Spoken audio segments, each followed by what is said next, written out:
Good morning, students. In the previous slide, we studied about what is assessment and what is psychological assessment. Here we'll know about what is the significance of assessment. Why do we need to assess? First of the reasons is that it helps us to predict future behavior. In psychology, assessment helps us to know about what this individual's behavior will be like in the future. For example, if a person is very depressed and we assess that the person has a depressive personality, we can predict that in future he or she will not be able to deal with this stressful situation. The second point is intervening a change if behavior is undesirable. Obviously, if after assessment of a particular characteristic, psychological attribute, if we come to know that this behavior is undesirable or this characteristic is undesirable, we will plan a method or a strategy to bring about a change in the individual's behavior. The third significance is that it helps us to know and understand an individual's strengths and weaknesses. Fourth, it helps us to assess the individual's personality characteristics. And last but not the least, it is very useful in recruitment and selection processes for jobs. Now, in this chapter, we are going to study about the following domains or the following psychological characteristics. The first is intelligence. In general, if we see the definition of intelligence, there are a number of definitions given in your book.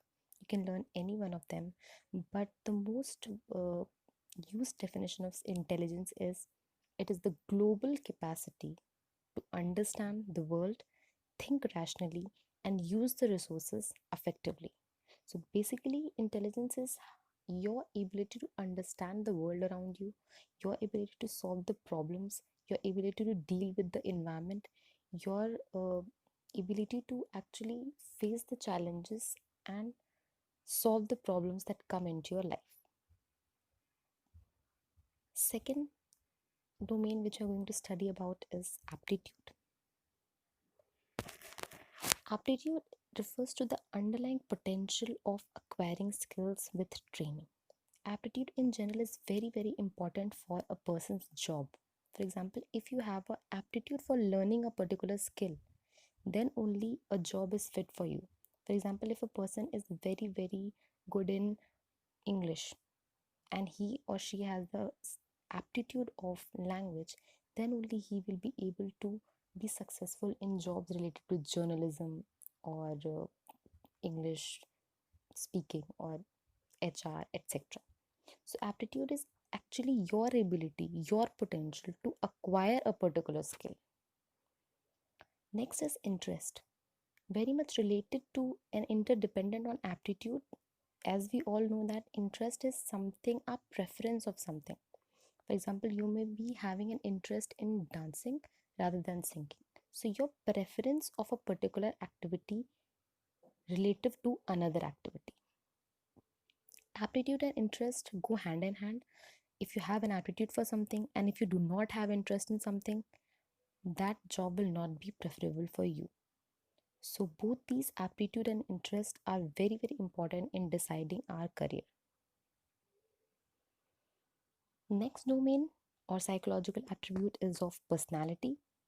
Personality in general are your characteristics which make you different from others. So for example, your personality characteristics, your behavior patterns, your attributes that make you different from others is your personality. In this definition, it is written that it is enduring characteristics. Enduring characteristics means they do not change with time, they are generally stable over time. The next is values. Values are underlying beliefs of how you should behave. We all have learned moral values. You must be having some values for own selves also. So it is generally your underlying belief of how you should behave or your ideal mode of behavior. Now we come to assessment methods. Here I would like to request you that you actually remember and recall the chapter 2 of class 11th, Methods of Psychological Inquiry. This is just a recap of all things. So just start